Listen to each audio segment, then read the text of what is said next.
les entretiens de la plateforme Artefact. Des rencontres avec des artistes et des professionnels de la musique. Un rendez-vous proposé par la laiterie. Bonjour à toutes et à tous, bienvenue à la plateforme pour cet entretien avec Funk Industry et Fabien Bonin. Bonjour à vous. Bonjour. Bonjour. Du coup, cette émission est enregistrée en public. N'hésitez pas à intervenir, je peux passer mon micro, ça va même jusqu'au fond.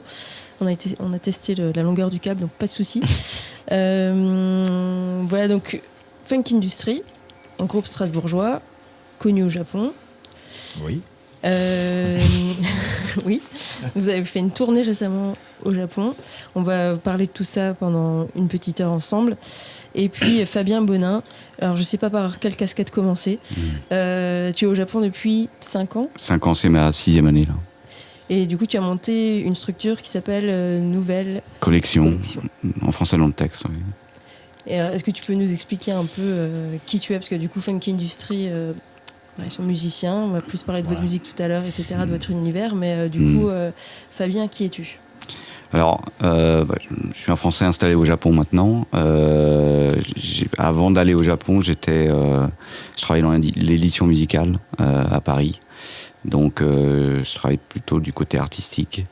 Et j'ai travaillé chez Pure Music France pendant pas loin de 18 ans, en tant que DA, responsable catalogue, etc. Donc, je faisais beaucoup de choses, de l'international, du local, de la signature. Travailler sur les répertoires, sur le catalogue, de la synchro. Donc, quelque chose d'assez varié et que je fais un peu maintenant au Japon de manière différente. Avant, tu le faisais avec des artistes qui venaient essentiellement de France ou non? Alors, on avait des signatures françaises locales et comme Pure Music était un réseau international avec des bureaux un peu partout dans le monde, on représentait aussi évidemment les catalogues et les signatures des bureaux étrangers. Donc, c'était vraiment très large comme spectre. Ok. Et du coup, depuis 6 ans bientôt, tu es au Japon et tu es manager notamment au Japon de Funk Industry, mais pas que, tu fais d'autres choses aussi. Oui, je fais du consulting, je place de la musique japonaise dans des films, des séries télé à l'étranger, dans ce qu'on appelle de la synchro. Je suis agent synchro. Je représente effectivement Funk Industry, je manage. En fait, ça a démarré par de la représentation, puis on est passé sur du management après, au fur et à mesure. Ça fait 3 ans maintenant. Et j'ai aussi une opération qu'on a montée avec le CNM, Centre National de la Musique, sur des collaborations en fait entre artistes français et artistes japonais. Donc là, c'est la saison 2 qui vient. Il y a eu un appel à candidature et qu'on est en train de lancer, quoi. Mais c'est quelque chose qui est venu après avoir travaillé en fait avec Funk Industry, où on a fait beaucoup de collaborations. Je pense qu'on va y revenir en expliquant tout ça. Et d'ailleurs, avec le CNM, tu es en train de travailler sur une fiche explicative en gros du marché japonais qui sera disponible en ligne. Oui, c'est ça. Il y a en fait aussi l'Institut français du Japon, de Tokyo, qui est partenaire. En fait, on travaille ensemble, on collabore. Ils ont des programmes différents, mais on s'est associés en fait pour vraiment mettre en commun les besoins et puis les ressources. Oui, c'est super intéressant. Le CNM il fait des fiches en fait sur différents pays et du coup, ce soir, on aura en avant-première peut-être des données sur ce qui va être en ligne plus tard.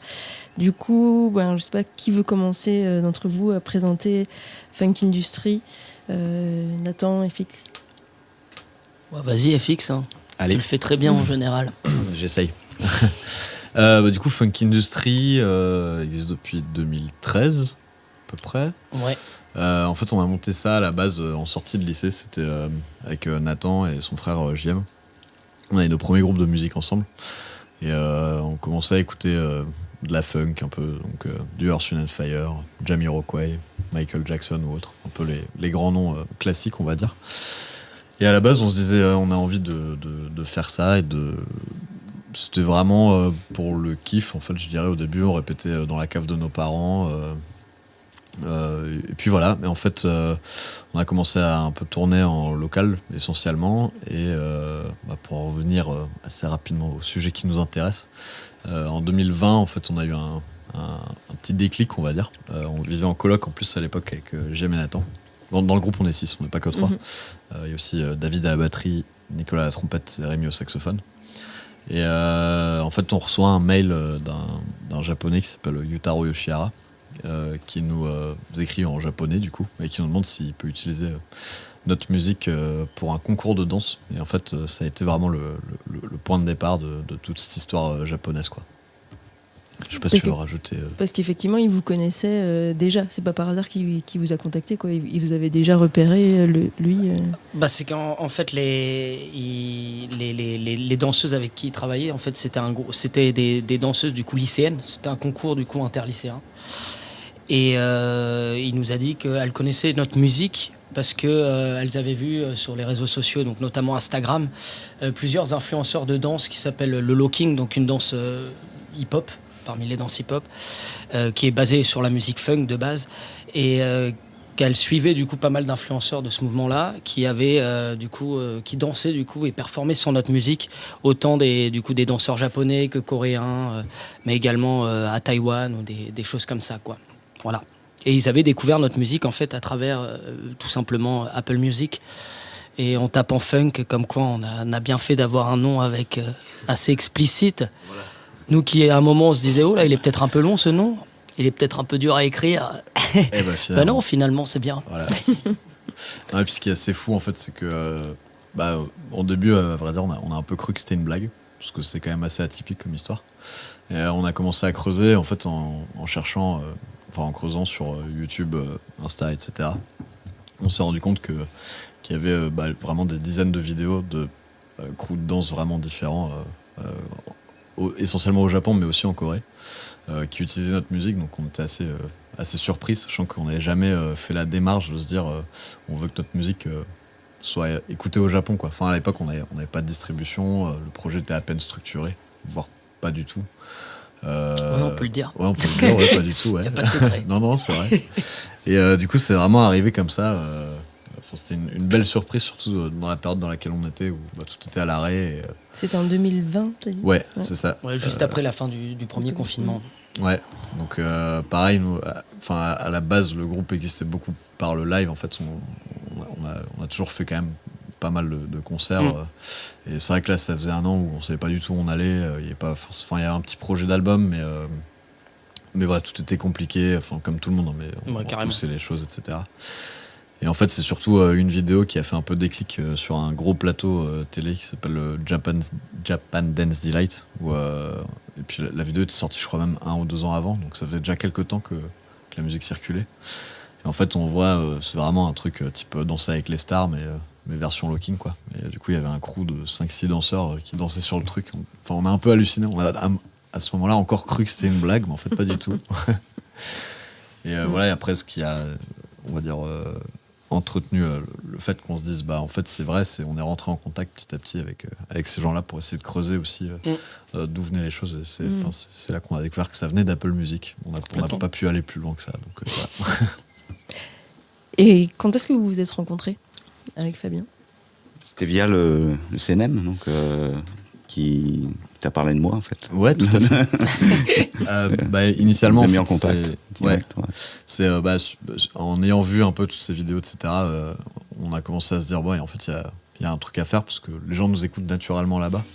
Après, c'était difficile de quantifier à quelle échelle, même si on commençait à regarder un peu, on avait des agrégateurs. Et t'as un peu des données sur d'où viennent les streams, etc. Et on voyait quand même qu'il y avait des petites réponses au Japon. Donc on se disait, il y a un truc à faire. J'ai commencé à contacter un peu des amis qui travaillent dans la musique, tout simplement, qui avaient déjà eu des petites expériences ou des plus grosses sur l'export. Du coup, le premier déclencheur, c'était Jean-Noël de Lastrain, qui m'a mis en contact avec Benjamin du CNM, effectivement, qui est... ressources sur l'Asie. Oui, il est chef de projet au CNM, à l'international. Et du coup, effectivement, c'est vraiment une ressource, mais je pense qu'on y reviendra plusieurs fois. Le CNM, c'est une vraie ressource qui est hyper importante, d'autant plus sur l'export. Parce qu'à l'époque, il y avait le Burex qui n'était pas intégré au CNM, qui était déjà bien développé en fait, sur ces questions-là. Et en fait, il m'a envoyé un listing en me disant... un listing de potentiels managers ou de gens qui pouvaient me filer des coups de main en disant... Si t'arrives à avoir Fabien, c'est le top. Et Fabien m'a répondu. Flatteur. Et ça a démarré comme ça. Ok, donc c'est vous qui avez fait la démarche de contacter le CNM pour savoir en gros par quel bout prendre les choses, quoi. Ouais, c'est ça. Et je pense qu'on, mine de rien, on a eu un peu de chance dans le malheur du Covid parce que on avait le temps de se poser, de prendre le temps aussi. Même les gens avaient plus le temps en fait d'essayer de creuser ce projet-là et de voir où est-ce qu'on pouvait aller. Et du coup, moi, j'y vois presque un mal pour un bien. Parce que même nous, du coup, on n'avait pas mis le projet, on a pu se canaliser sur cette question-là et vraiment redéfinir, définir tout simplement, vu que le projet était très peu structuré, comme je le disais, définir vraiment une ligne vers laquelle on avait envie d'aller, quoi. Donc, ouais, on a fait ces démarches-là et puis les gens nous ont suivis, donc c'est chouette, quoi. Ouais, donc on a commencé à structurer vraiment en fait à travers cette ouverture vers l'Asie, quoi. Oui, c'est ça. Vers le Japon, de manière plus précise. Et pour le coup, pour parler de structuration, au même moment, on commençait à monter notre structure un peu pour, je redis une millième fois structurée, mais pour justement poser un cadre autour de ce projet-là. Et en fait, c'est vrai que le timing était bon parce qu'on avait lancé ces démarches peut-être 5-6 mois avant, donc ça prend un peu de temps de monter. L'association, du coup. Ouais, c'est une asso, du coup. Mais voilà, en fait, au moment où le projet Japon, dans un premier temps, a démarré, la structure commençait à être prête, donc voilà, on a eu une bonne concordance de timing, on va dire. Des étoiles alignées. Voilà, Ouais.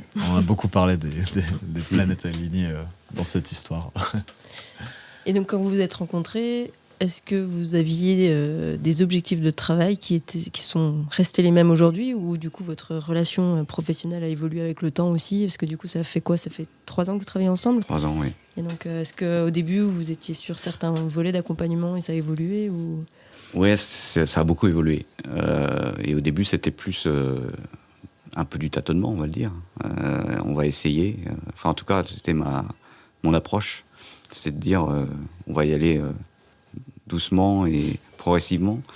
Et on va revenir sur le marché japonais, et les spécificités, la difficulté aussi de rentrer sur ce marché, d'arriver à intéresser, fédérer des gens. Donc l'idée, c'était pas que je le fasse seul. Il faut absolument travailler avec des Japonais, avoir des partenaires. Et ça, c'est difficile. Donc, surtout pour un groupe qui démarre, qui est, voilà. Le truc intéressant pour Funk Industry, ce qui faisait un peu changer la donne et m'a fait penser qu'il y avait un truc à tenter, c'était qu'effectivement, ils avaient un début d'histoire. Et que ce début d'histoire s'était créé du Japon, en fait, par les Japonais eux-mêmes. Ce qui est très rare et ce qui est un très bon signe. Donc, il n'y a rien de suffisant là-dedans. Mais ça permettait de tirer une première ficelle, en fait, quoi. Vous avez déjà un public Un public, on ne va pas aller jusqu'à là, mais en tout cas, la musique avait intéressé des gens. Et ce qui était intéressant, c'est qu'il y avait un volet danse, et c'était pas seulement musique, au tout départ, et donc qui est un vecteur différent de ce qu'on peut avoir dans la musique. Et ça, c'était intéressant. Ouais. C'était et en plus, musicalement, tout ce qui est funk, soul, marche toujours très bien, en fait, au Japon. C'est vraiment dans la culture musicale. Plus que chez nous, plus qu'en France. Oui, beaucoup plus. Ouais. Ouais. C'est-à-dire que ici, voilà, c'est un genre qui est qu'on peut connoter de passé, entre guillemets. Enfin, on n'est pas dans les comment dire, dans ce qui se fait actuellement. Or, au Japon et en Asie, de manière générale, on peut entendre beaucoup d'influences funk, soul, qui sont retravaillées, qui sont faites à la sauce locale, qui sont évidemment faites avec les sons actuels. Mais les influences sont là, les références sont là. Donc ça pouvait parler aussi à un public japonais. Et de toute façon, ça avait parlé déjà à un public, à certains Japonais qui voulaient danser sur les titres de Funk Industry. Donc ça, c'était encourageant. Est-ce que tu veux nous parler du marché japonais tout de suite? Allons-y. Ouais. Allez. Alors, on a quelques petits camemberts qu'on peut diffuser. Du coup, dans le podcast, on vous mettra des des ressources en ligne vers le site du CNM certainement. Voilà, donc je te laisse commenter ce qu'on voit là. D'accord. Alors c'est simplement pour illustrer en fait la spécificité du marché japonais. On va avoir 3 images comme celle-là avec des camemberts à l'intérieur pour voir un peu les différents aspects, ce qui fait une réelle différence en fait par rapport à nos marchés européens et occidentaux. Ce qu'on peut dire déjà, c'est que si on regarde le camembert de droite, donc la composition en fait de la musique enregistrée et digitale en 2022 donc au Japon, on voit que la musique enregistrée est toujours de 65%, près de 66%. Donc la musique enregistrée en fait c'est les supports physiques. Et le digital représente 34% des ventes de musique. Donc on a seulement un tiers en digital et voilà près des plus des 2 tiers en support physique. Ça c'est vraiment la caractéristique première du marché japonais, c'est qu'il reste un marché physique. Après ça bouge en fonction des générations. Le digital est en très nette augmentation, mais pour des raisons en fait de droit et puis d'intérêt en fait, les maisons de disques et les managements en fait au Japon ont freiné en fait le développement du digital. Donc il a vraiment démarré aux alentours de 2015. Et pour l'anecdote en fait, Spotify a mis plus de 5 ans à s'ouvrir au Japon. Parce qu'en fait les catalogues n'étaient pas disponibles. Les maisons de disques japonaises et les managements avaient peur que le digital cannibalise en fait les ventes physiques, qui sont, alors ils n'avaient pas tort effectivement, et ça il y a eu une bascule en fait il y a peut-être 4-5 ans où là vraiment les derniers catalogues qui n'étaient pas en ligne d'artistes de J-pop super connus devenaient en ligne. Et effectivement, c'est ça qui a boosté l'essor du digital en fait au Japon. Parce que qui voudrait s'abonner pour ne pas pouvoir écouter en fait les artistes les plus populaires. Donc ça, première caractéristique, un marché physique très très fort, toujours. On peut voir dans le camembert de gauche la composition en fait de la musique enregistrée par format. Et on voit que tout ce qui est la musique vidéo, qui est en fait DVD, représente encore un tiers des ventes au Japon. Et donc l'audio, c'est tout ce qui est évidemment CD, vinyle, etc. Et quand on regarde le camembert au milieu, donc la composition de la musique digitale par format en 2022, on voit qu'on a encore des downloads, alors qu'ils ne sont pas énormes, mais c'est encore 11%. Et évidemment, le stream est naturellement, logiquement proche de un peu plus élevé que 88%. Et donc voilà, l'augmentation, le développement digital, évidemment, est fort au Japon. Je crois qu'on est à 14 ou 15% d'augmentation par an. Mais on est encore loin de ce qu'on a, nous, ici en France ou en Europe ou aux États-Unis. Et même dans la région Asie. Par exemple, la Corée, ça n'a rien à voir. Le physique, ça existe presque plus. C'est vraiment une spécificité japonaise, quoi. Et DVD, du coup. Donc, ils vendent aussi beaucoup de CD parce qu'il y a des goodies, en fait, dans les CD. Donc il y a des choses différentes, des éditions différentes.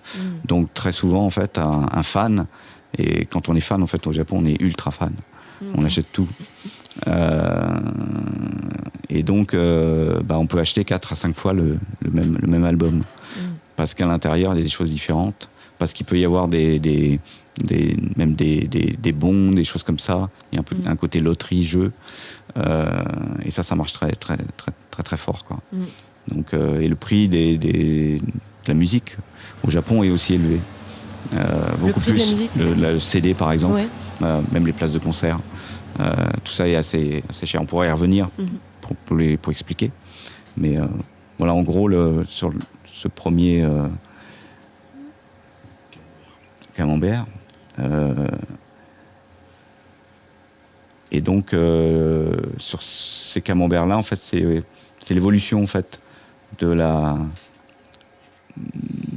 musique digitale en fait au Japon par année de 2019 à 2022. Donc on voit que naturellement le stream prend plus de place. prend plus de place. Mais on voit quand même qu'il y avait encore beaucoup de downloads en fait. Et il en reste encore un peu, même en 2022. Donc il y a aussi du download de musique vidéo par exemple, de vidéos musicales. Des bundles aussi en digital. Donc pour nous, ça ici, ça date, c'est 2010 peut-être. On vendait encore 2012 et puis la bascule avec le streaming, c'est dans ces eaux-là en fait, 2013, 2014, 2015 et le téléchargement a totalement il a totalement fait basculer. Évaporé totalement de. Donc voilà, ça c'est une caractéristique aussi du marché japonais. Et le dernier, c'est les gens en fait. Donc qu'est-ce qu'on vend en fait au Japon?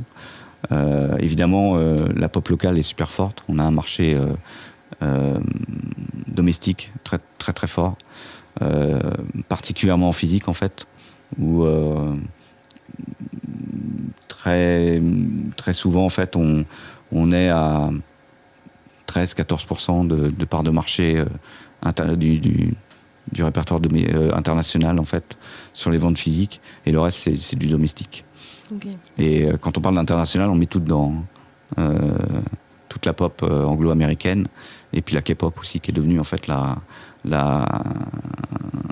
plus grosse part de vente dans le répertoire international maintenant. Okay. Qui a remplacé carrément la pop anglo-américaine. On a des styles aussi assez des styles qui sont représentés, qui représentent quand même des parts de marché assez intéressantes, comme le classique par exemple. Le classique reste très très fort. Donc, alors évidemment là c'est sur l'international, parce qu'il y a assez peu de classiques au Japon, mais sur le répertoire international il représente 25% par exemple. Le jazz également, 15% à peu près. Et tout ce qui est rock, pop, dance, donc environ 38%.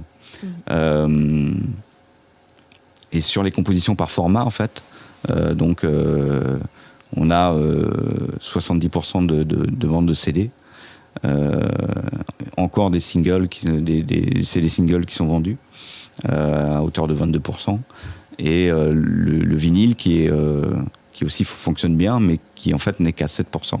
Parce que les ventes CD sont encore très fortes. Donc, moralité de l'histoire, quand on vient en tournée au Japon, faut venir avec ses CD, faut venir avec du merchandising, et surtout les supports physiques, parce que les Japonais achètent. Ils adorent le physique, les beaux objets. Il y a une tradition de fabrication qui est de haute qualité. Et donc, on l'a vu avec Funk Industry lors de la tournée. Même sur les petites salles, même quand on avait des publics pas très, plutôt limités, on avait un ratio qui était vraiment intéressant de vente de merchandising. Tout le monde presque repartait avec quelque chose, quoi.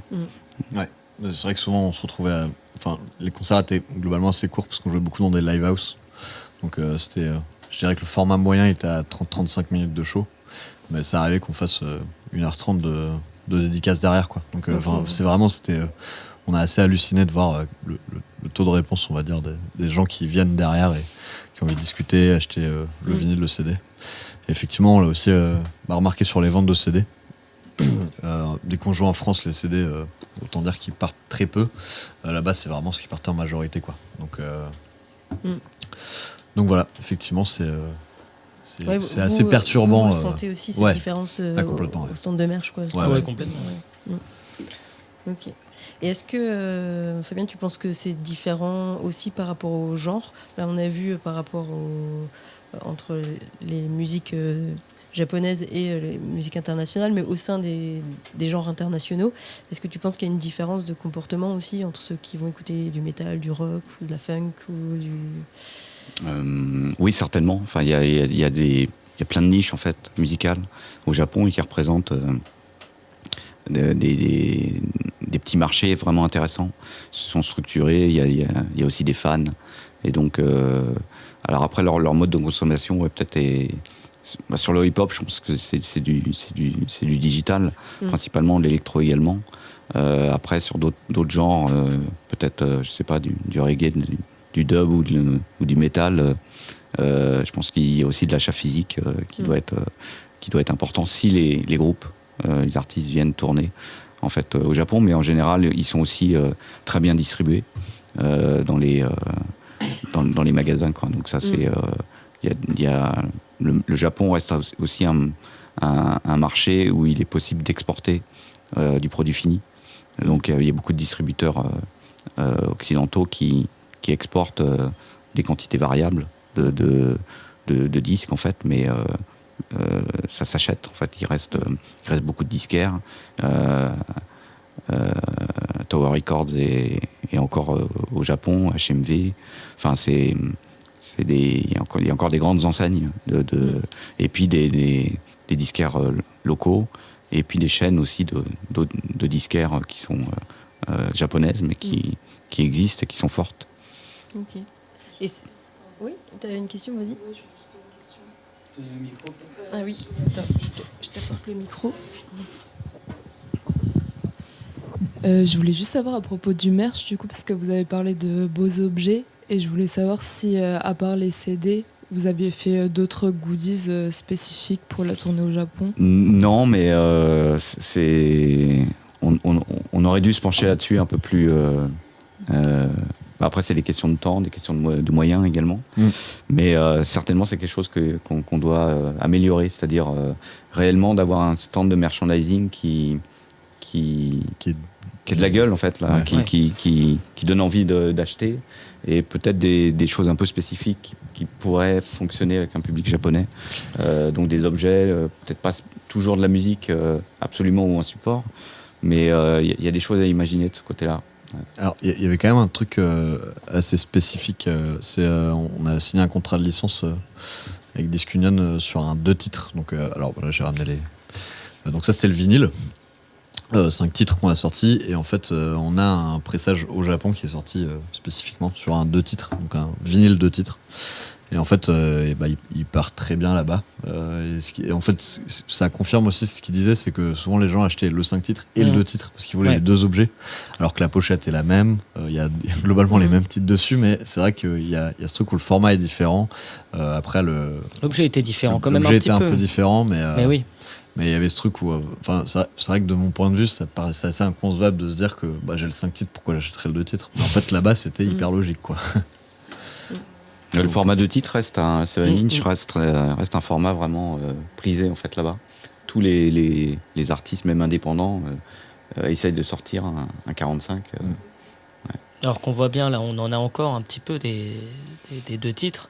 Et en France ou en Europe, quand on a joué en Allemagne ou des choses comme ça, ça attire moins que le public japonais, quoi. Par exemple, c'était vraiment quelque chose qu'ils appréciaient. Et là, par contre, pour un public français ou allemand ou italien, parce que c'était pas, ils préféraient acheter directement le 5 titres. Oui, c'est ça. Il n'y avait pas le même rapport à l'objet, voilà. Et puis même, à vrai dire, notre distribution côté Europe, du coup, chez qui on fait les pressages, proposait même pas de pressage de 2 titres, parce que je leur posais la question. Nous, on s'est beaucoup demandé, est-ce qu'on fait presser ici, on amène là-bas, est-ce qu'on fait presser là-bas directement. Voilà, c'est aussi des questions de coût et de, nous. Vu que là, on l'a constitué en label, du coup, on s'occupe de toute cette partie-là aussi. Et du coup, c'était un peu un casse-tête de se dire, ok, comment on fait pour avoir du merch là-bas. Mais j'ai posé la question et en fait, maintenant, ils refont en fait des 2 titres. Mais il y a 2-3 ans, ils les produisaient même pas, quoi. Donc, c'est dire aussi les différences qu'il peut y avoir, sachant que c'est quand même une grosse usine de production. Donc, voilà. Oui, une autre question. Et je serais curieux de voir les prix de vente sont les mêmes pour le merch ou les vinyles, tout ça, qu'ici, ou c'est carrément... Globalement, le prix de la musique est plus cher en fait au Japon. Après, c'est difficile de comparer là maintenant parce que le yen est très bas et donc ça fausse en fait les comparaisons. Mais oui, ça reste beaucoup plus cher. On est très souvent sur des 2500 yens, 3000 yens. Si on prend le niveau moyen du yen sur les 5 dernières années ou les 10 dernières années, c'est plus de 20 euros, quoi. Ça peut être proche, c'est entre 20 et 25 euros. Donc, faut quand même pouvoir les mettre. Les places de concert, c'est pareil aussi. Ça peut monter très rapidement, même dans des petites salles, à 4000, 5000 yens, suivant le... Voilà, donc... tout ça s'explique parce que, voilà, on pourra peut-être y revenir tout à l'heure sur le... Il n'y a pas de système de subvention au Japon, il n'y a pas très peu d'argent public dans la musique. Tout est privé, tout est commercial. Donc il y a un moment où la chaîne de valeur, elle a un coût. Et ça coûte plus cher de produire. Il faut aussi payer tout le monde. Donc ça se retrouve sur le billet ou ça se retrouve sur le ticket de caisse à la sortie du magasin. Mais force est de constater qu'il y a aussi, du coup, au niveau du public, il n'y a pas tellement de réticence à mettre ce prix-là. C'est-à-dire que même on voyait des publics différents qui étaient prêts à acheter, que ce soit des fois des jeunes, je pense des étudiants, des personnes plus âgées, du coup 50, 60 ans. Peu importe le public, ils étaient prêts à mettre ce coup-là, quoi. Donc il y avait aussi un respect, j'imagine, des artistes. Et donc ce respect, comment dire, ils le transmettent à travers cet achat qu'ils peuvent faire. Et aussi, du coup, les discussions qu'on a pu avoir avec eux à la fin des concerts, ça c'était super puissant et très, très, très, comment dire, enrichissant d'avoir chaque fois des discussions avec des personnes qui, en plus, des fois, il y avait une barrière de langue quand même, parce qu'ils parlaient pas tous forcément très bien anglais. Nous, on n'est pas non plus voilà, je vais pas dire qu'on est les meilleurs non plus, mais il y avait toujours un énorme respect et aussi à travers l'achat, la volonté d'avoir la dédicace, des choses comme ça. Et du coup, c'est super touchant, quoi. Voir des personnes encore, d'une certaine manière, remercier l'artiste aussi à travers cet achat qu'ils peuvent faire, quoi. Ça, c'est il y a une question agréable. de soutien. Ouais. Parce que le système, en fait, il y a beaucoup de soutien entre musiciens aussi, déjà, entre artistes. Parce que c'est compliqué, il y a pas de système d'intermittence. Il y a pas de... le musicien là-bas, l'artiste est normalement indépendant. Mais sans plus, quoi. Voilà. Et il y a pas de scène de musique actuelle. Les festivals sont hyper commerciaux. C'est basé sur de la billetterie, du sponsoring. Donc pour exister en tant qu'artiste indépendant, il faut compter sur sa fanbase. Il faut et ça, les gens sont prêts aussi à soutenir. Et dès qu'on aime un artiste, on va le soutenir le plus possible. Et là, dans notre cas, je pense que les gens étaient contents aussi.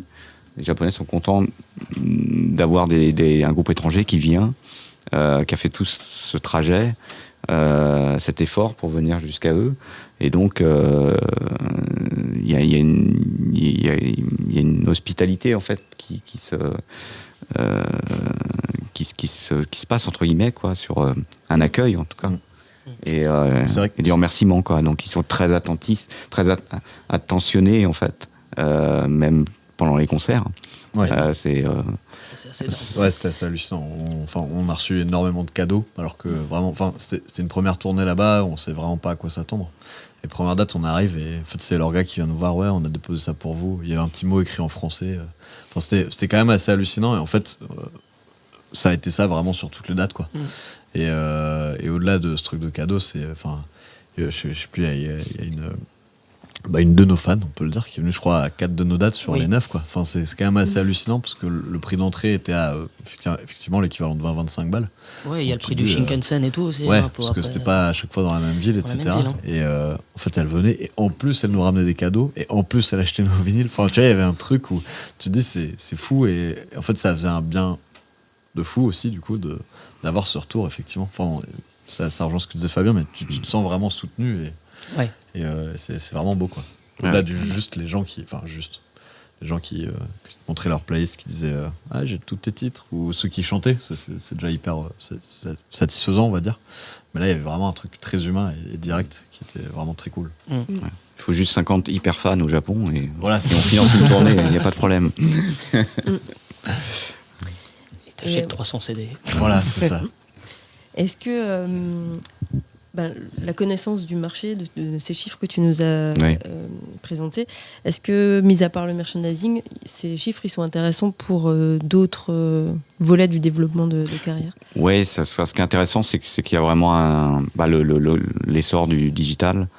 Et ce qu'il faut dire, c'est que comme c'est toujours un marché physique, mais c'était encore plus le cas il y a 5 ans ou 10 ans, les labels japonais ne se projetaient qu'au travers des ventes physiques. Et malgré l'essor du digital, il y a beaucoup de labels en fait encore japonais qui restent en fait dans cette mentalité, cette approche. Et donc, si on n'a pas des arguments en fait de vente, de promo ou autre, il devenait de plus en plus difficile en fait de convaincre un label japonais de faire une licence, c'est-à-dire de prendre un album étranger et d'aller le fabriquer et le promotionner, le distribuer en fait au Japon. Parce que les arguments sont pas là, et surtout pour un groupe comme Funk Industry qui certes a eu quelques petits intérêts ici ou là, mais on est très loin d'avoir des arguments promotionnels et commerciaux. On démarrait de rien en fait. Or, avec le digital, il y a comme ils découvrent aussi ça depuis plusieurs années, ça a été un peu comme un espace de liberté en fait. Un nouvel espace de liberté. C'est-à-dire que d'un seul coup, les premières discussions que j'ai eues avec le groupe, c'est on va pas y aller de manière traditionnelle, essayer d'aller trouver un label qui va faire du développement, etc. On n'a aucun argument là-dessus, ça marchera pas. Ça marchera plus, en fait. Il y a 10 ans, c'était peut-être possible. Mais là, maintenant, le marché s'est contracté. On l'a vu sur les chiffres, le répertoire domestique est vraiment très, très important. Mais par contre, on pourrait imaginer, en fait, un travail de développement via le digital. Et donc, la stratégie, ça a été, on va travailler avec un distributeur digital japonais. Et il y avait donc un album qui allait arriver, qui allait sortir. Et l'idée, ça a été, on va sortir single par single. Et à la fin, on sortira l'album. Et donc, c'était aussi la stratégie, en fait, que le distributeur japonais nous avait recommandé. C'est-à-dire, on va pitcher aux DSP japonaises. Et il y a un moment, ça sera payant parce que ils vont continuer à avoir le nom du groupe qui va circuler. Et ça va aider, en fait, à pouvoir, créer un profil et avoir une identification. Et ça, effectivement, ça a fonctionné. Et de là, en fait, on est passé à imaginer, en fait, des collaborations avec des artistes japonais. Ça, donc, pour muscler, en fait, presque nos arguments de vente, en fait, au niveau digital. Le physique, il est arrivé totalement à la fin. Au moment de la tournée, en fait. Vraiment, au moment de la tournée, on avait des arguments pour donner, en fait, aux distributeurs physiques, parce qu'on avait une tournée, parce que on commençait à avoir des articles, etc. Parce que ça avait tourné en digital. Et donc, on avait une petite fanbase qui était en train de se créer. Et le groupe commençait à être identifié. Et voilà, ça, au fur et à mesure, ça a payé. Mais démarrer par le physique d'entrée, ou alors il faut vraiment être sur un segment hyper pointu et qui va s'adresser tout de suite à une fanbase, à une niche vraiment particulière. Et là, effectivement, ça peut être intéressant d'avoir des albums distribués ou de l'export de produits finis au Japon. On n'avait jamais fait ça avant. On n'avait jamais fait ça. Bah, en fait, j'en reviens à ça, mais vu qu'on n'était pas structuré, on n'avait, je crois, jamais eu de stratégie, faut le dire. On peut le dire. Voilà. Non, et puis en fait, Fabien nous avait dit assez rapidement que si on avait envie de se lancer dans cette aventure, il fallait le faire vraiment à fond en fait. Donc je pense qu'on a un peu mis de côté toutes les envies de développement ou quoi qu'on aurait pu avoir en dehors de ça. Et puis en plus, ce que j'allais dire, c'est qu'au-delà de l'aspect stratégique, Nathan en parlera mieux que moi après sur l'aspect des collabs, mais je crois que ça a aussi ouvert le projet à un tout autre horizon. Là, je parle vraiment d'un point de vue artistique. Il y avait un truc hyper passionnant aussi de découvrir une autre façon de faire, d'autres codes. Il y a énormément de choses esthétiques sur lesquelles on se retrouvait, parce que les influences sont les mêmes, ça reste la musique afro-américaine, quand même, il faut le dire. Enfin, il y a eu une influence jusque dans les années 70. Les États-Unis étaient au Japon, quoi, occupaient le Japon. Donc, en fait, tu sens que culturellement, il y a ce fort aspect culturel. Mais ça s'est développé vraiment autrement, justement, dès que les États-Unis sont partis. Et souvent, les artistes de là-bas nous en parlaient, ceux qui ont un peu vécu toute cette période-là. Et ça a développé vraiment une musique différente, en fait. Et c'était hyper passionnant de se confronter à ça, quoi. Puis, je sais pas, c'est peut-être... Sur l'aspect artistique. Ouais. Du coup, pour reprendre par rapport à Fabien où il était, donc sur le CD qu'on avait préparé en 2020, justement, quand on a commencé à te contacter, est apparue assez vite la question sur ce CD, justement, si on voulait commencer déjà à développer le Japon grâce à cette sortie qui était prête, en fait, qu'on avait commencé à enregistrer, qui était en finalisation. C'était la question d'avoir déjà un premier featuring, en fait, sur ce CD. Alors je précise que au-delà du fait qu'on a fait ça pour commencer à faire le marché japonais, c'est aussi parce qu'on avait envie. Hein. Voilà, je le dis. Hein. Parce que, pour dire rapidement, pendant le confinement, j'ai commencé justement à découvrir plusieurs artistes japonais, notamment d'une musique qui s'appelle la city pop.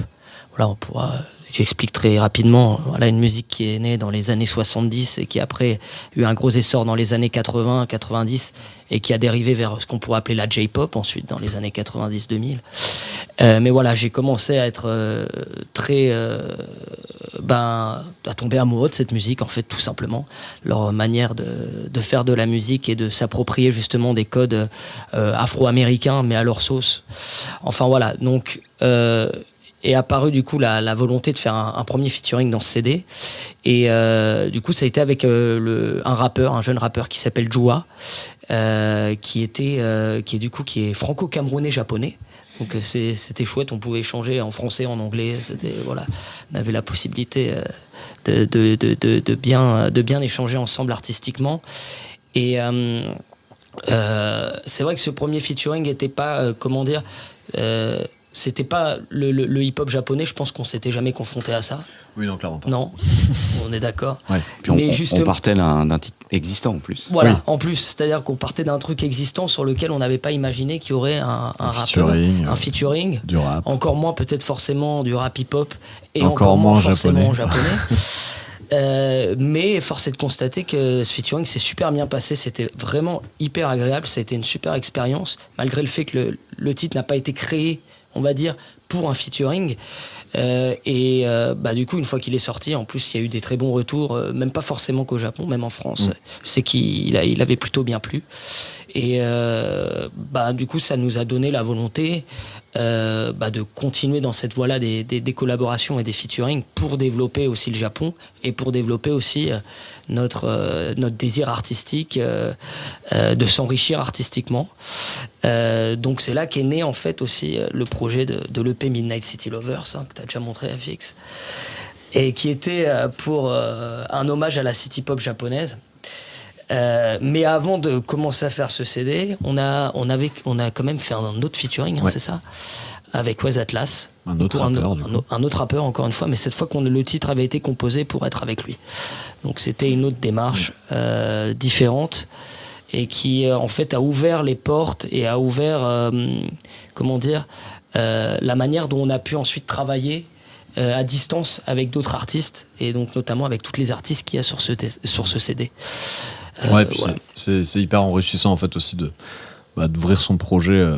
C'est vrai qu'on a l'habitude de bosser à 6 entre nous, d'avoir très peu de regards extérieurs. C'est vrai que même sur le premier titre qu'on avait fait, Suddenly, qui n'était pas écrit à la base pour être un featuring, on s'est retrouvé à complètement remanier le titre parce que lui avait d'autres attentes, d'autres envies. Et en fait, ça a ouvert vraiment à une nouvelle façon de bosser. Et en fait, ce qui est drôle, c'est que depuis ce moment-là, j'ai l'impression qu'on a plus que envie de bosser sur des collabs parce qu'à chaque fois, on va vers d'autres univers. Enfin là, on va sortir que des titres en collaboration au final. Et ça a un côté, ça fait du bien de s'ouvrir en fait aussi à d'autres artistes. Et en plus, mais c'est vraiment pour la petite aparté, il y avait un truc très drôle, c'est que en adéquation, on va dire, avec le Covid, tout se faisait à distance. Donc c'était encore une autre nouvelle façon de procéder en fait. Et en fait, ça fonctionne. Voilà. On a même été jusqu'à produire des clips à distance. Ouais, Avec complètement. des tournages ici que le groupe faisait. Et puis, par exemple, Jua, avec une équipe de l'autre côté, et puis Tokyo, une coordination. Et ça, on a vu qu'effectivement, ça marchait. Enfin, la production était assez simple, en fait, quoi. Et ce qui était intéressant, c'est que, pour revenir au digital, les plateformes japonaises étaient d'autant plus sensibles qu'il y avait des featuring des artistes japonais impliqués, en fait, dans tel et tel single. Donc, on avait une chance un peu plus importante d'être playlisté. Et ça, dès le premier featuring avec Jua sur Suddenly, on a eu une bonne dizaine de playlists japonaises. C'est-à-dire que le titre se retrouvait, le titre de Funk Industry se retrouvait au milieu d'une playlist composée d'artistes japonais uniquement. Il devenait japonais, en fait, presque. Alors, à tel point que sur Discogs, il y a des gens qui nous ont référencés en tant que groupe japonais. Il y a quelqu'un qui a commenté en disant non, ce n'est pas un groupe japonais, c'est un groupe français, mais ils ont fait des collabs. Et ça, c'était ce premier titre, cette première collab, c'était en quelle année? Bah du coup en 2020. 21. Entre 2020 et 2021, il est sorti en 2021, Ouais. mais on avait composé le titre en 2020. Enfin, on l'avait. Ouais, c'est ça. En fait, ça fait C'est ça. plutôt 4 ans qu'on bosse ensemble, Fabien. Voilà. On s'en rend Le temps compte passe ce vite. soir. Le temps passe vite. Hein. Et est-ce que. Et du coup, 2021, premier titre avec une collaboration. Cet album dont vous nous avez parlé, donc c'est un 5 titres, Midnight City Lovers. Exactement. Donc uniquement avec des collabs avec des artistes japonais. Oui, alors c'est un japonaise, ouais. Japonaise. Voilà, Ok. que des artistes féminines. Du coup, avec 5 chanteuses différentes. Issues de scènes musicales quand même assez variées, même si on reste voilà, dans des styles assez proches de ce que nous on peut faire aussi.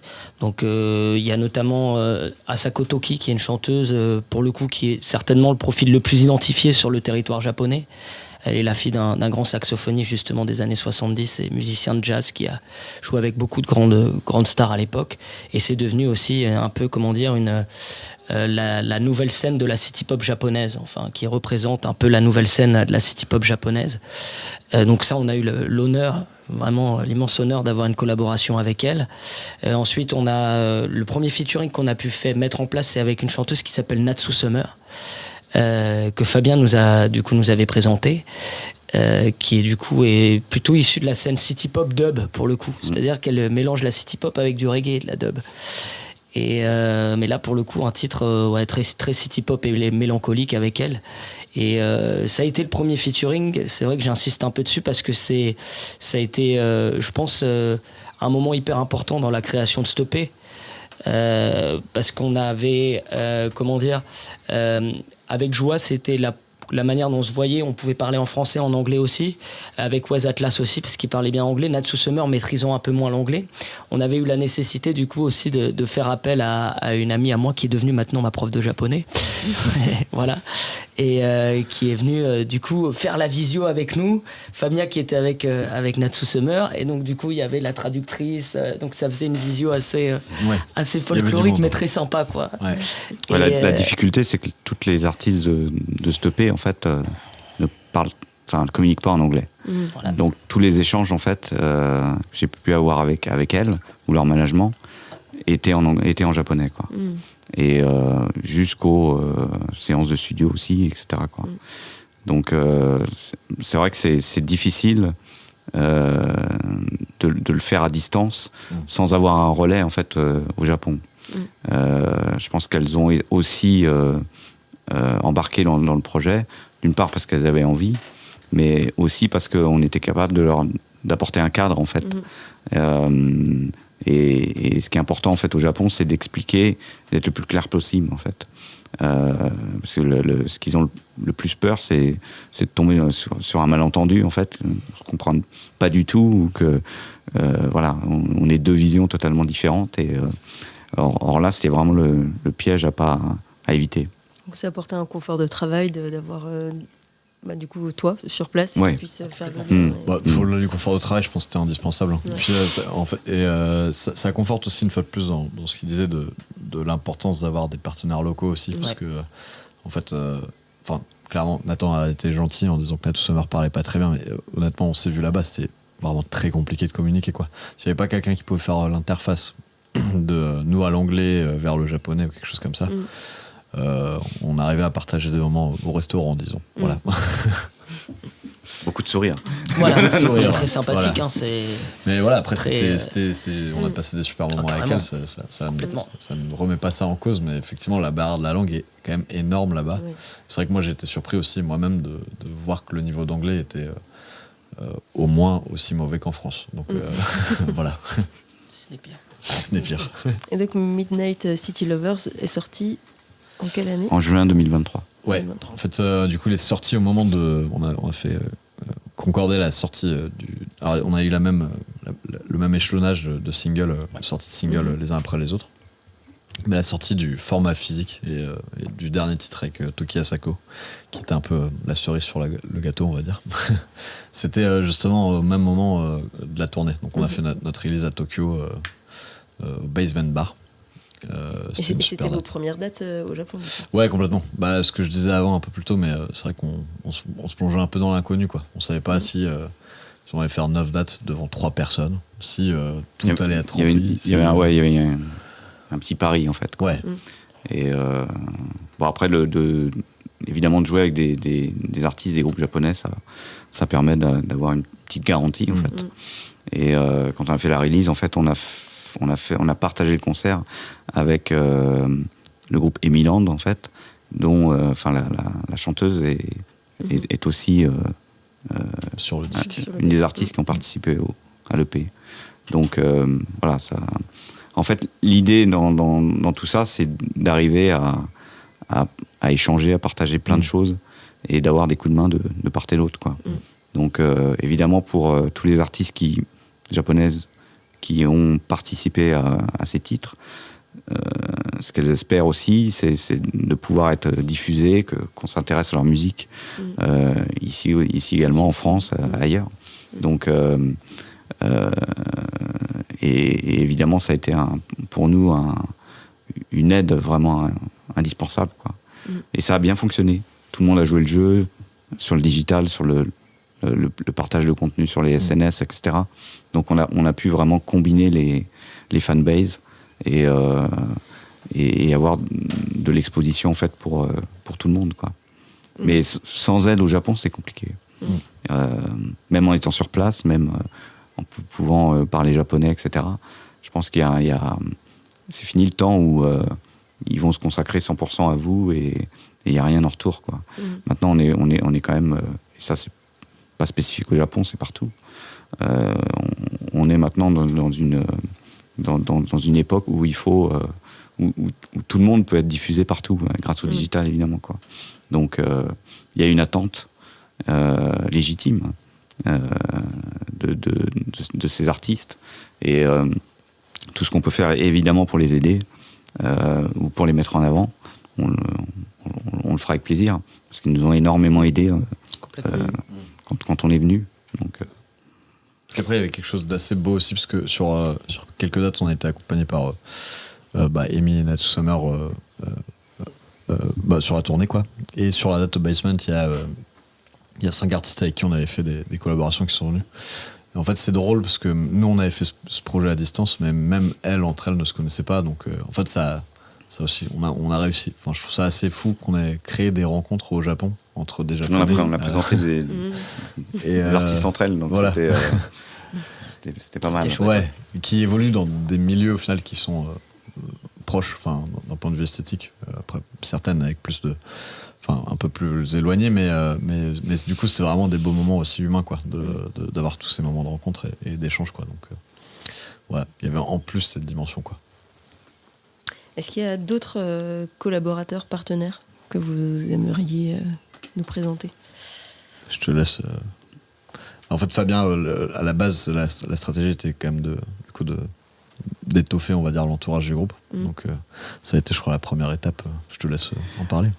Oui,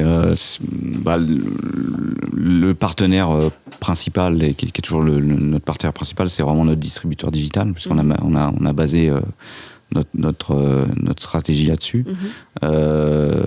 Après, effectivement, Discunion, qui est donc un distributeur, ils ont beaucoup de labels, c'est un gros groupe en fait au Japon, mais ils ont aussi la particularité intéressante d'avoir un réseau de magasins partout dans le Japon, et qui sont des magasins très souvent thématiques par genre. Donc on est dans certains quartiers à Tokyo, il y a 6 ou 7 shops de Discunion, et avec il y a des trucs métal gothique, il y en a un truc c'est du classique, un truc c'est du jazz, dans etc. la maison du funk, entre Funk Industry. Voilà, et donc ils sont super pointus. Et voilà, donc ça c'est devenu après un partenaire important pour nous. Je dirais que voilà, le prochain partenaire qui pourrait être intéressant d'avoir, ce serait d'avoir un vrai promoteur en fait au Japon. Mais la question du live est vraiment compliquée, parce qu'on est dans un réseau totalement commercial. Et donc, où il n'y a pas d'intervention de finances publiques. Tout à fait, ouais. Donc, par exemple, les live house, les lieux où on a fait cette tournée, c'est pour la plupart des initiatives privées, des clubs, et qui fonctionnent en fait à l'anglaise. Voilà, c'est sur la billetterie. Donc, on vend du billet, on est payé. On vend pas de billet, on repart, voilà. Donc ça, au départ, les discussions avec le groupe, c'était, il a fallu expliquer ça aussi. Mais parce que voilà, c'était légitime, vu le schéma français, de se dire, il doit y avoir quelque chose qui similaire en fait au Japon. Absolument pas. Au Japon, ils mettent déjà à disposition des salles, des clubs qui sont bien équipés, où on a été bien reçus. Et qui permettent en fait à tous les groupes et artistes locaux ou régionaux de se produire en fait et de tourner. Et déjà en soi c'est quasi inespéré en fait, quoi. Et donc les conditions peuvent être assez dures, un peu moins pour les artistes étrangers, mais pour les artistes japonais, quand ils font partie d'un plateau, sur certains jours de semaine, notamment les week-ends, etc., où quand il y a un nombre d'artistes assez important, il faut que chacun fasse un minimum de billetterie. Et donc, soit de vente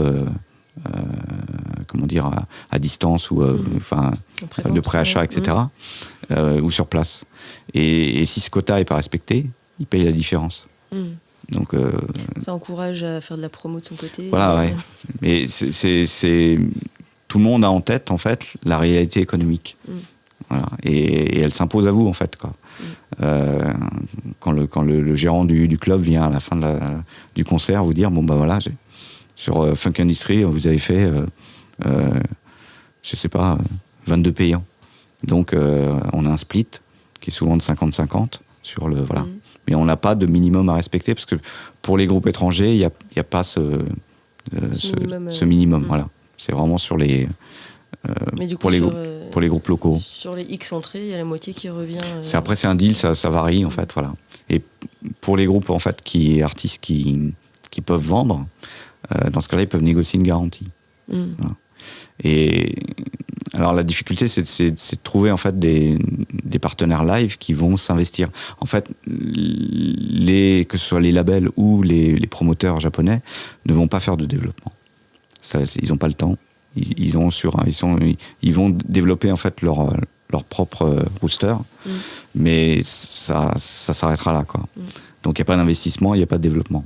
Ils vont prendre des groupes qui vendent déjà en fait. Donc la difficulté en fait c'est comment démarrer. Comment faire que on va être pris et on représente en fait quelque chose de commercial, un potentiel en fait. Et bien souvent il n'y a pas de potentiel de billetterie. Donc heureusement en France on a aussi des subventions, on a le CNM, on a l'Institut français, on a des sociétés civiles, la SACEM, etc. qui peuvent financer des tournées à l'export, etc. Donc ça permet effectivement d'arriver à trouver une économie, quoi. Mais en fait clairement c'est par ce biais-là qu'on a réussi à le faire, quoi. C'est le fait d'avoir Fabien sur place qui puisse travailler, trouver les dates, même bosser la promo, etc. Et qu'on ait la structure, vu que maintenant on l'avait enfin prête, pour justement travailler les financements. Et d'autant plus que, comme il le disait, on vient de France, donc les exigences ne sont pas les mêmes, quoi. Enfin, c'est vrai que même si on a un développement français où on est très local, régional, en fait, il y a une réalité où on a un coût de session, chacun est déclaré sur les dates, etc. Donc en fait, même pour nous, dès qu'on a nos réflexions dans le groupe, tu vois, c'est se dire, ok, on se bloque 3 semaines pendant lesquelles t'as aucune garantie, etc. Donc c'est là où il y avait aussi tout l'enjeu de monter ces financements, et c'est là où on a de la chance de pouvoir les solliciter en France, quoi. Parce que sans ça, on n'aurait jamais pu monter la tournée, quoi.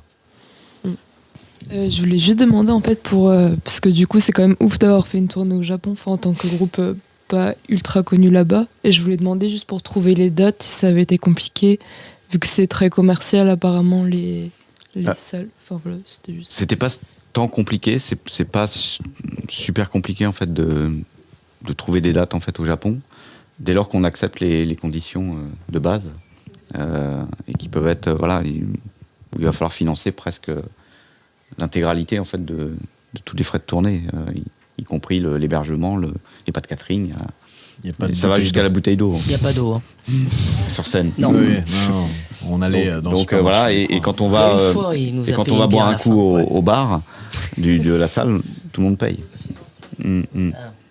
Et après, quand on est dans le système, enfin, on comprend en fait pourquoi c'est comme ça.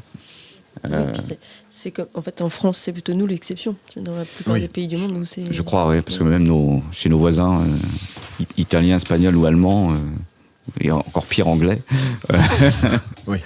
ils sont contents quand ils tournent en France, je pense. Oh oui. Et est-ce que tu peux nous expliquer ce que c'est un promoteur ? Alors, un promoteur monte une tournée, en fait, prend un risque financier à monter une tournée et à prendre en charge tous les frais de cette tournée, y compris les cachets des artistes, des musiciens, du plateau. C'est lui le producteur, en gros, du... Oui, alors il peut ne pas être producteur, c'est-à-dire d'avoir investi sur la production même, voilà, ou l'être. Mais voilà, faire tourner une production qui est déjà existante. Et effectivement, là, il est comptable, en fait, dans ce cas-là, il produit les dates, elles ne sont pas vendues, en général. Si c'est vendu, c'est un tourneur. Mais au Japon, il y a pas d'achat, en fait. C'est tout le monde produit.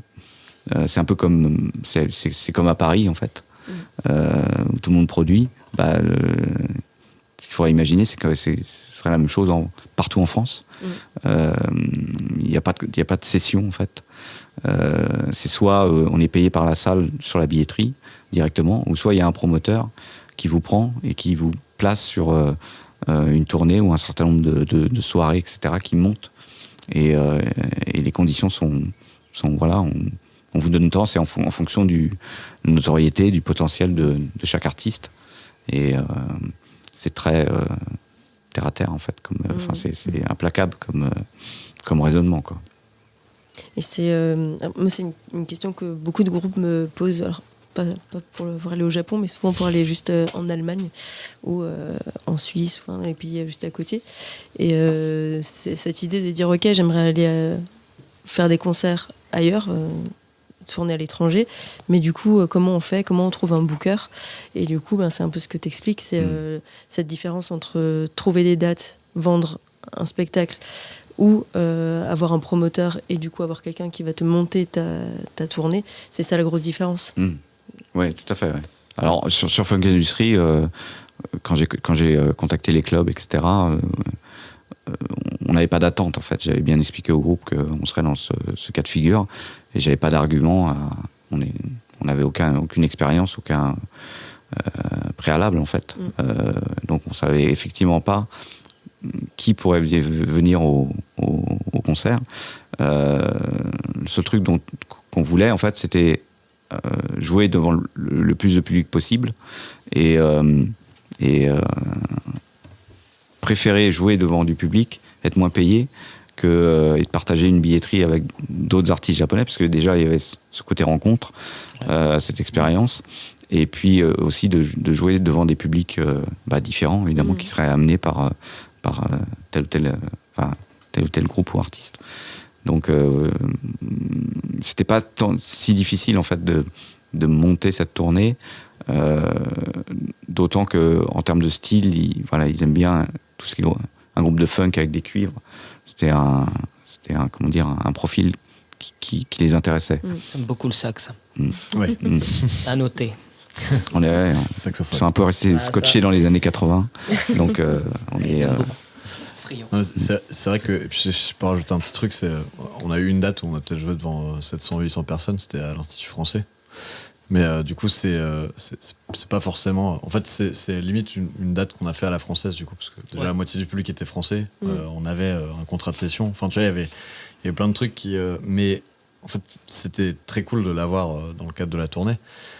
Mais tu sentais que si t'avais une logique de développement, c'était pas dans ce genre d'endroit que ça valait le coup d'aller, en fait, parce que. En fait, c'est des Français. Pas que ça. Oui, voilà, pas que ça. En fait, ça t'aide à Chercher des fans ailleurs, quoi.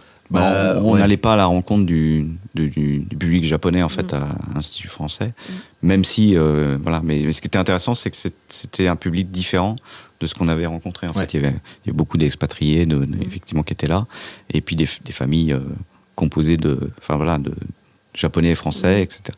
Donc c'était intéressant d'avoir aussi cette opportunité en fait d'exposer le groupe. Mais je pense que le plus important, c'était de se confronter en fait à une réalité et de jouer dans des live house avec des groupes japonais et d'être au milieu de tout ça et de voir en fait, voilà. Mais on a eu de la chance parce que même dès les premières dates à Osaka et Kyoto, on avait du public, quoi. Alors qui était amené par d'autres groupes qui étaient venus pour nous également. Mais c'était un peu une délivrance de voir que on n'allait pas faire 9 dates voilà, devant 3 personnes. Il y avait plus de monde dans la salle que sur scène. On n'est pas là. Donc voilà, il y a eu une ou deux dates effectivement où c'était on serrait plus les dents. Ouais, c'était voilà, mais en même temps c'était sympa parce que les gens qui étaient là, ils étaient là. Ils sont pas partis, ils ont écouté, ils étaient très attentifs. Et voilà, il y a même eu du merch à la fin, donc ça c'est un peu la particularité du Japon aussi. Je crois qu'il y avait une petite question là. Juste vite fait, du coup, on parle de vous avez, en fait, quelle ville vous avez fait et les logistiques de transport sur place. Ouais. Alors on a en fait à la base l'idée c'était de réellement de tourner à Tokyo et autour de Tokyo. Donc c'est très grand déjà, donc il y avait de quoi faire. On était aussi dans une situation où il y avait un documentaire en fait qui était tourné sur le groupe par une production française, donc qui nous suivait. Et donc il y avait quand même aussi un besoin d'avoir pas uniquement Tokyo, mais pour des questions d'image et autres. Et donc j'ai commencé en fait à chercher dans des villes pas trop loin de Tokyo, par exemple Nagoya, et en continuant en fait comme ça. Je ne sais pas si vous connaissez un peu la géographie du Japon, mais enfin c'est un pays en longueur, très linéaire, et sur l'axe en fait du Shinkansen, c'est-à-dire le train rapide. Donc au fur et à mesure, voilà, j'ai essayé Nagoya, j'ai trouvé une date. Je me suis dit je vais essayer le Kansai, c'est-à-dire Osaka, Kyoto, Kobe. Et on a trouvé des dates, j'ai trouvé des dates à Kyoto et Osaka. Et donc on a monté cette tournée comme ça. Et effectivement, on on a monté aussi une logistique qui nous permet peut-être de le faire en train.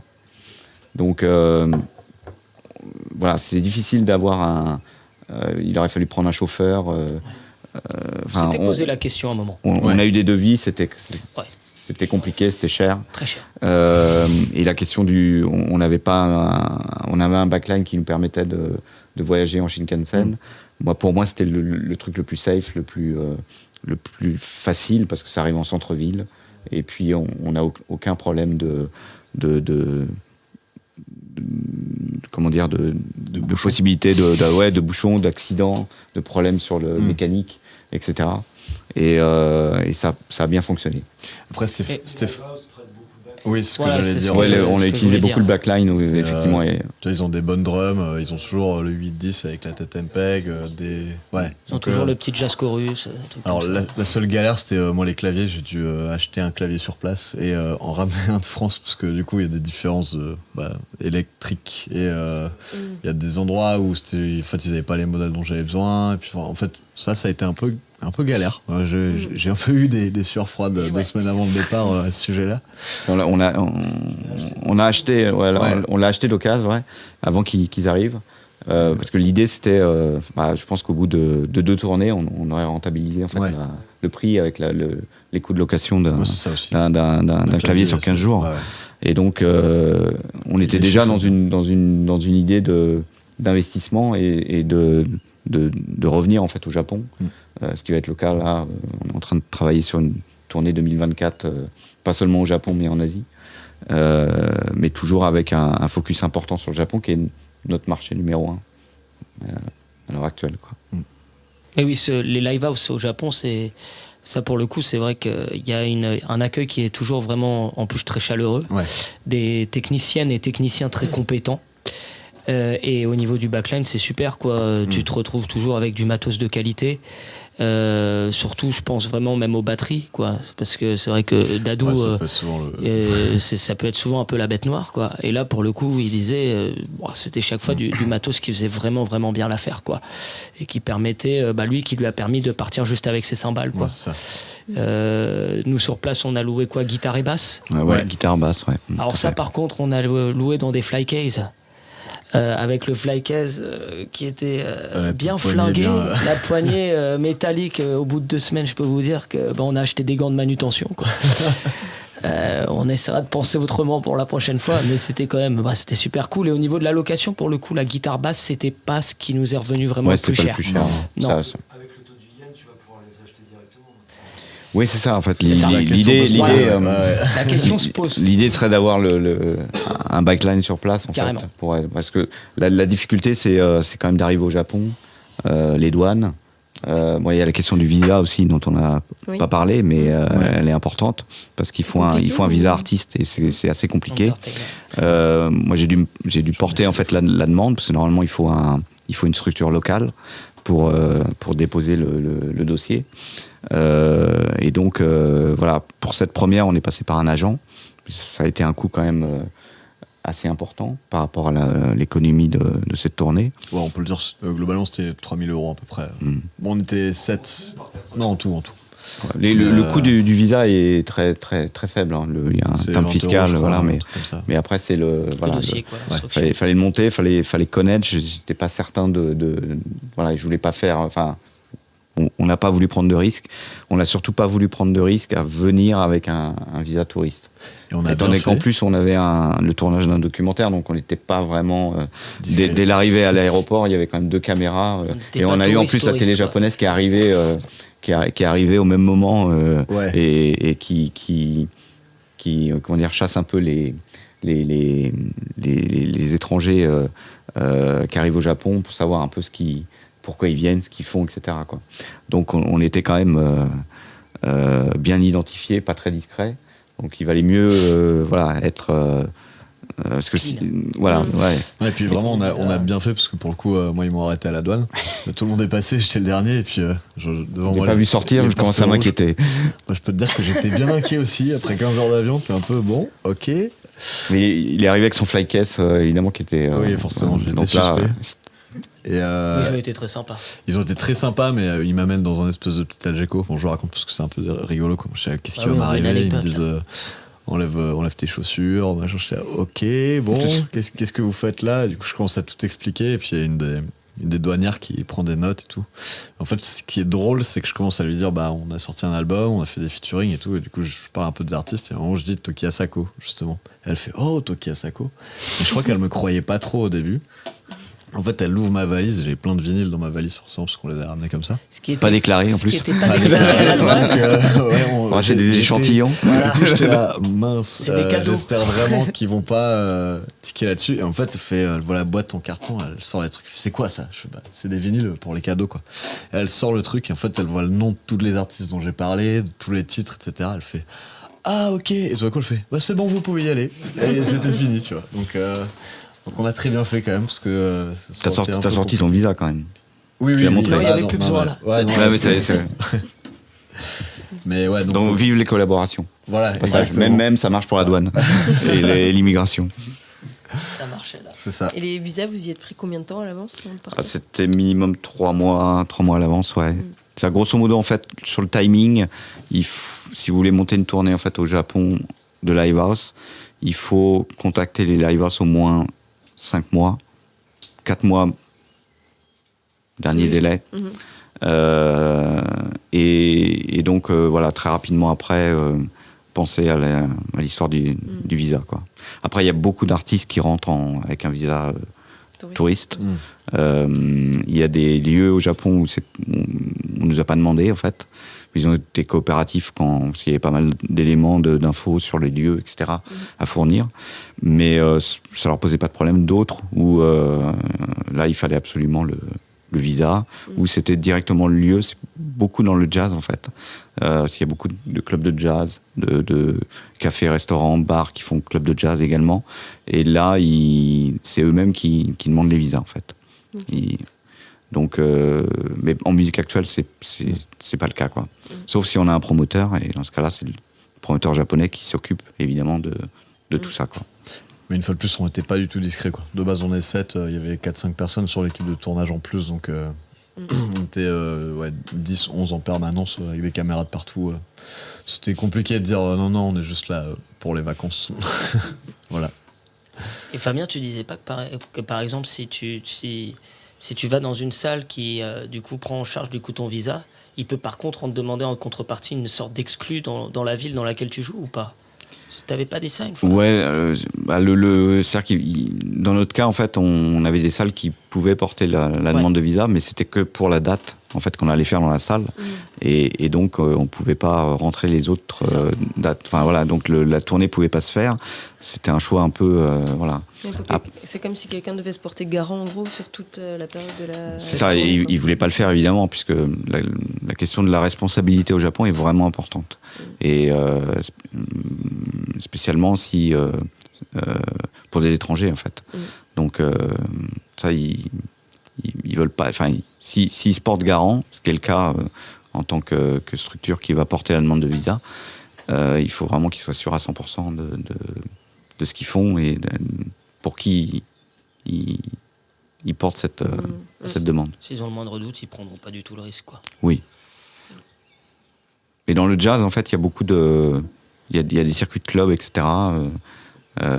Et donc là, c'est intéressant parce que ces clubs ont le Blue Note, par exemple, a aussi... des facilités, puis aussi des clubs dans d'autres villes importantes au Japon. Donc, ils sont capables de faire venir des artistes d'organiser une tournée dans leur réseau, quoi, assez facilement. Donc, il faut faire du jazz. Voilà. Et pas à 7, c'est mieux. Est-ce que vous voulez peut-être nous dire quelques mots justement sur le film ? Ouais, carrément. Ça, on est super content. En fait, il y a l'équipe de prod Libello qui est basée à Strasbourg, avec qui on a monté le projet justement de documentaire. Donc, en fait, ils ont vendu un documentaire 52 minutes à France 3 qui parle pas que de la tournée, en fait, qui parle vraiment de toute l'histoire entre Funk Industry et le Japon. Donc, ça retrace aussi toutes les étapes de production à distance qu'on a pu faire, les prémices du projet, etc. Donc il y a tout ça, et effectivement ils nous ont suivis par la suite sur la tournée. Après il y a aussi en plus un volet sur la city pop qui est un style assez méconnu mais assez connu à la fois. Il y a quand même un petit revival de ce style-là un peu partout dans le monde. Et du coup nous on était plutôt honorés au début de pouvoir se dire c'est notre première tournée au Japon, et en plus ça va être documenté, et en plus c'est un 52 minutes, et en plus ça va passer à la télé. Et voilà, et du coup on a notre avant-première donc jeudi là, qui vient à 19h30 au Star Syntex. Donc n'hésitez pas à venir si vous voulez voir, parce qu'on était dans les grandes lignes un peu de tout l'historique au Japon, mais on rentre vraiment plus dans les détails de tout ce qui s'est passé là-bas. Et puis voilà, qu'est-ce que je peux dire de plus et il sera diffusé sur France 3 Grand Est, du coup le 13 juin, aux alentours de 22h. J'ai plus exactement l'heure exacte, mais voilà. Et donc on a une superbe affiche Tadam, à l'image des plus grands films d'action japonais. Hollywoodien japonais. Mais ouais, non, c'est super cool. Et moi, personnellement, étant fan de documentaires musicaux, c'est une petite fierté de me dire que j'en ai un sur notre groupe, quoi. Voilà. Super cool. Du coup, vous allez faire un DVD. C'est une bonne idée. C'est une bonne idée. C'est vrai qu'il faudrait qu'on y réfléchisse. Moi, j'avais pas ces chiffres du DVD en tête, donc voilà. Mais pourquoi pas. Est-ce que vous vouliez rajouter quelque chose? Votre prochaine date, peut-être? Alors prochaine date, c'est surtout je pense le prochain gros projet, en fait. Actualité, quoi, qui est une grosse actualité. Du coup, ce qui est très chouette, c'est que effectivement cette première tournée, tout ce projet de collab, ça fait ses petits, on va dire. Comme je le disais avant, on continue à travailler sur des collaborations, donc là c'est ouvert sur le reste de l'Asie. Là on va travailler avec des artistes taïwanaises, coréennes, japonaises à nouveau, Indonésienne certainement, et potentiellement vietnamienne. Voilà. Et parce qu'en fait, petit à petit, on se rend compte aussi que ce développement au Japon commence à faire écho aussi sur d'autres territoires. Et ce qui est très chouette aussi, c'est que en fait, cette première tournée, on l'a montée vraiment très en indé. C'est-à-dire que, en fait, on a monté tous les financements nous avec la structure. Fabien a travaillé avec ses connaissances du marché sur place, etc. Mais par exemple, le réseau des instituts français est venu très tard dans l'équation. En fait, ça n'a pas du tout été des déclencheurs à la base.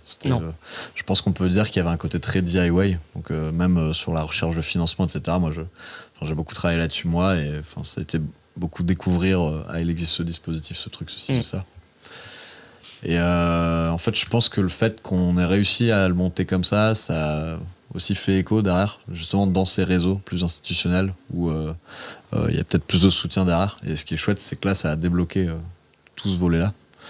Et du coup, on est en train de travailler autour de ces territoires-là. Et je sais pas si tu veux en parler plus en détail. Voilà, la stratégie, c'est d'avoir, c'est pas de travailler le Japon uniquement.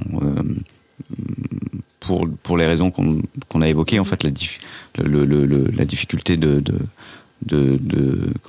créer en fait une économie au Japon, et donc de s'appuyer sur d'autres territoires également régionaux, la Corée, Taïwan, l'Asie du Sud-Est, où il y a peut-être des possibilités un peu plus des festivals qui existent, qui sont un peu moins commerciaux, donc qui peuvent programmer un peu plus facilement des aussi sur c'est pas le cas au Japon, mais que ce soit le CNM et l'Institut français ensemble ont des accords, partenariats avec certains festivals asiatiques, très, très souvent un par territoire. Donc c'est le cas par exemple en Corée avec le Zandari Festival. Il y en avait un en Taïwan, mais c'est plus le cas maintenant. Je crois que je sais pas si le festival va se refaire, mais on va participer à un festival qui s'appelle Akshean, qui va être cette fois à Bali, qui était à Singapour l'année dernière, mais à Bali. Donc c'est plus un festival de showcase, un peu un MAMA en fait de la région du Asie du Sud-Est. Et ça, c'est ce qui manque réellement au Japon, c'est d'avoir des possibilités, des festivals qui permettent, de showcase en fait, de présentation, où voilà, les artistes étrangers peuvent être représentés et on peut faire du networking, etc. Et donc l'idée c'est de faire grossir un peu cette économie et pas dépendre uniquement du Japon, parce que la difficulté c'est comment refinancer une tournée. Est-ce que les subventionnaires, les financeurs nous suivront encore? À un moment, il faut arriver aussi à développer une économie propre. Donc on a débuté, elle existe, mais elle n'est pas suffisante pour, loin d'être suffisante pour, comment dire, supporter les coûts d'une tournée, d'un groupe, enfin d'un team qui est de 8 personnes en fait, sur la route, quoi. Oui, on a aussi pris le parti de dire, on veut défendre le groupe comme il est, quoi. On est 6 sur scène, on ira à 6 parce que. Vous n'avez pas développé un duo Non, et à vrai dire, c'était dans les discussions au début. Fabien nous disait souvent, ce serait beaucoup plus simple que vous veniez à 3, s'il vous plaît. Mais j'ai essayé, on voilà. été têtus. Et c'est bien. Mais ouais, du coup, je pense qu'on a préféré prendre le temps et monter le truc pour arriver à y aller tous et en fait défendre ce qu'on défend depuis le début, quoi. Ce que je voulais surtout pas, en fait, c'était, ça c'est les premières discussions qu'on a eues avec le groupe ensemble, c'est qu'évidemment ils voulaient venir au Japon. Bon, la situation c'était que le pays était fermé, il a été fermé pendant 2 ans et demi suite au Covid. Du coup, ça nous a obligés à attendre, voilà. c'était pas mal. Donc on a travaillé le digital à distance, etc. Mais de toute façon, je voulais qu'il y ait un profil, qu'il y ait un travail en fait de préparation. Qu'on ait fait tout ce travail avant voilà. Je pense qu'il faut éviter de faire en fait, c'est venir au Japon au milieu de rien en fait. Et alors ça peut être un trip, hein, ça c'est une autre chose. Ça peut être 50% de vacances, 50% de live. Mais voilà, professionnellement, il faut avoir des partenaires. Il faut avoir une histoire, il faut avoir un profil, il faut travailler ça au préalable. Et le live vient en fait bien après comme le résultat en fait de tout ce travail. Et effectivement, le fait qu'il n'y ait pas de discussion possible, le pays est enfermé, aucune tournée pouvait se faire. La patience était obligatoire. Il y a d'autres aspects en amont du coup, pour réfléchir à une implantation dans l'idée. En tout cas, plus durable, quoi. Ouais. Durable, tout simplement. Durable. Pas plus durable. Oui, durable, tout simplement. Bon, c'est vrai que c'était un truc que, même moi, les gens qui avaient déjà eu des expériences, on va dire, d'export, m'ont souvent tous dit, il y a 2 façons de le faire. Enfin, comme le disait Fabien, je pense que juste aller jouer au Japon, en soi, c'est pas forcément compliqué. Mais il y a une différence entre vouloir développer un truc et prendre le temps de le faire. Et se dire, j'y vais une fois, c'était trop bien, j'ai vécu une aventure exceptionnelle, mais effectivement, c'est plutôt une tournée vacances, quoi. Donc là, c'est le truc où... Et moi, du coup, c'était aussi la logique que j'avais en structurant le projet, c'était de dire, notre première étape, du côté français, là, j'entends, c'était de structurer déjà on va dire, la situation de chacun, donc travailler sur, effectivement, rendre tout le monde intermittent, etc. Mais il y avait aussi ce côté j'avais envie, du plus possible, qu'on arrive à prendre en charge les billets d'avion, les hébergements, etc., et que ce soit pas fait, justement... ce qui peut être très bien, mais un peu, je dirais, avec des bouts de ficelle. C'est pas péjoratif quand je le dis comme ça, hein, je préfère le dire, mais j'avais envie d'avoir justement un truc où on se dit, ok, on a un projet qui tient la route là, qui est aussi suivi par des gens qui analysent ton dossier et qui vont dire, est-ce que ça paraît viable, est-ce que ça paraît être une bonne première étape pour développer un truc de façon durable. Et, les financeurs veulent plus maintenant mettre aussi de l'argent dans le vent en fait. Et il veut que ce soit utile en fait, quoi.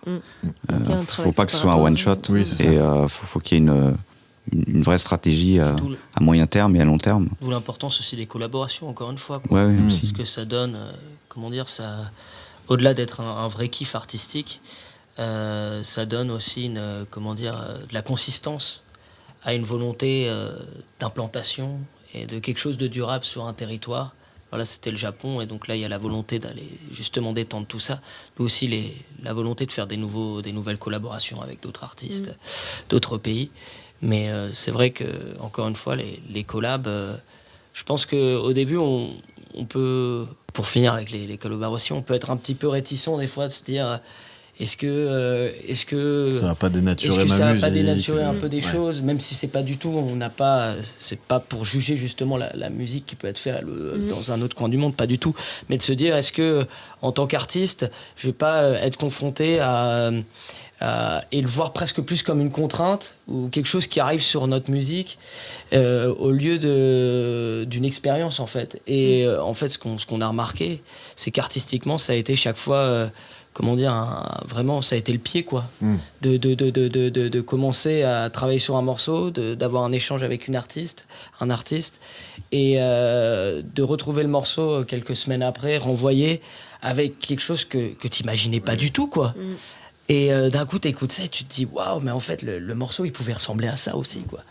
Mais cette possibilité, si tu prends pas le risque à un moment artistiquement de te dire bah ok, je suis prêt à essayer au moins une fois, quoi, bah c'est sûr que tu peux pas avoir cette surprise là.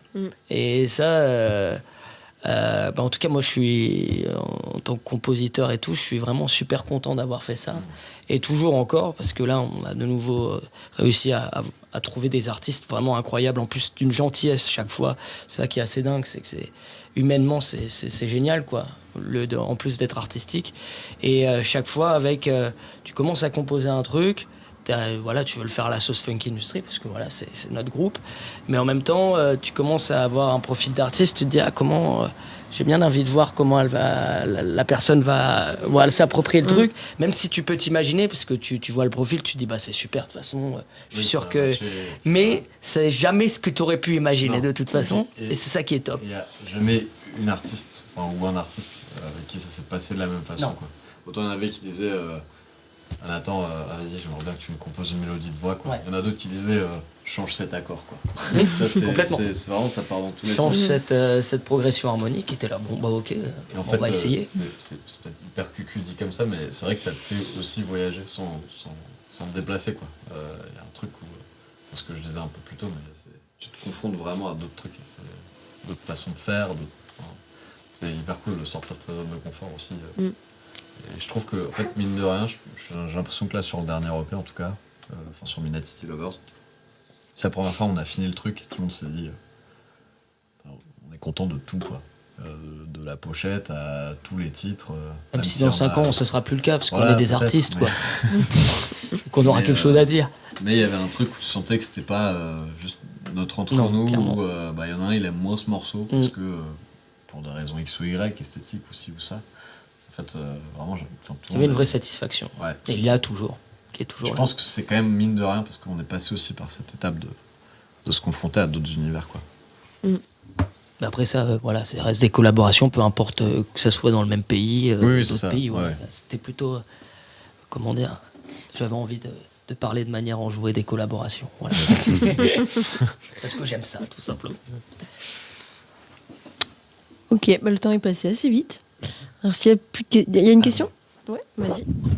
Merci. Déjà, je voulais vous dire merci beaucoup parce que vous nous avez fait voyager aussi. Moi, j'ai eu la chance d'aller au Japon et de travailler là-bas à Nagoya, et ça m'a rappelé ce pays juste fantastique. Donc, merci, ça a l'air trop cool ce que vous avez vécu. Moi, je suis manageuse aussi d'artistes, et du coup, ça m'intrigue le statut du manager au Japon. Alors, en France, c'est toujours compliqué, personne n'est d'accord, tout le monde a une vision différente, donc je me demandais comment c'était au Japon. Et autre question, entre le Japon et, alors j'ai bien compris, d'autres pays en Asie, mais est-ce que vous avez d'autres managers ailleurs, et si oui, est-ce que vous avez des collaborations et comment ça fonctionne? Est-ce que vous avez un manager par zone du monde ou... Enfin voilà, c'est 2 questions en une. Merci. Le système du management au Japon est basé sur le modèle américain, en fait. Donc les sociétés de management au Japon sont vraiment très très fortes. C'est elles un peu qui dictent, en fait, aux maisons de disques et aux autres, voilà. Et elles ont souvent des parts un peu dans tout, en fait. Donc c'est toujours des deals très compliqués. Enfin, on a des bouts de publishing ici ou là, des intérêts dans le live, et puis évidemment, comment dire, il y a un deal avec l'artiste, et donc le manager japonais, en général, il y a toujours une team importante. On protège l'artiste. L'artiste est assez peu indépendant, en fait, au Japon. Enfin, sauf quand il a personne autour de lui, quoi. Mais ils connaissent assez peu les lois. Enfin, il y a un gros déficit de formation, ce qu'on n'a plus trop en France. Parce que je pense que les artistes maintenant sont, notamment grâce au digital, ont bien compris en fait pas mal de choses. Et c'est tant mieux. Voilà, des fois ils savent même pas qu'ils ont signé avec un éditeur ou enfin ça va voilà. Donc il y a un système en fait au Japon qui est voilà, intéressant, moi que je trouve pas toujours très transparent. Il y a beaucoup très peu en fait d'artistes, auteurs, compositeurs, interprètes qui sont membres JASRAC, donc l'équivalent d'Assassin. Et donc c'est le manager, l'associé de management qui va collecter tout et répartir ensuite, quoi. Donc tout ça n'est pas fait à de source. Enfin, c'est quand même assez. Mais c'est le système là-bas et personne ne le remet en cause, quoi. Mais donc elles sont vraiment très puissantes. Et donc c'est un statut uniquement commercial en fait. Ils ont le système des contrats au Japon est assez simple aussi. Enfin il y a un droit moral, mais ce qui diffère avec le droit anglo-saxon. Mais au-delà de ça, quand on a une société, on peut on peut tout faire, quoi. Il n'y a pas de problème de problème comment dire, le système de la présomption de salariat ou ce genre de choses qui est assez fort en fait en France ne s'applique pas en fait au Japon, quoi. Donc on est sur un modèle totalement commercial, donc ça facture, ça voilà, etc. Et la comptabilité et puis le reste. Et sur comment dire, la représentation, moi étant au Japon, j'ai pas ce besoin-là pour l'instant.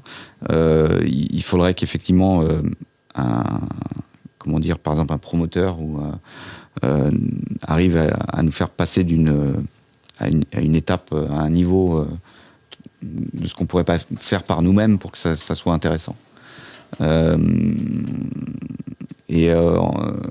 L'idée là d'étendre en fait la tournée, etc., à d'autres pays asiatiques, c'est effectivement dans le but de trouver des relais, donc promoteurs ou tourneurs sur place, et qui nous aideront en fait à monter des tournées qui ne passeront pas uniquement par le Japon, mais qui pourront comment dire, s'appuyer sur pas mal d'autres pays asiatiques, et donc comment dire, de répartir les coûts en fait.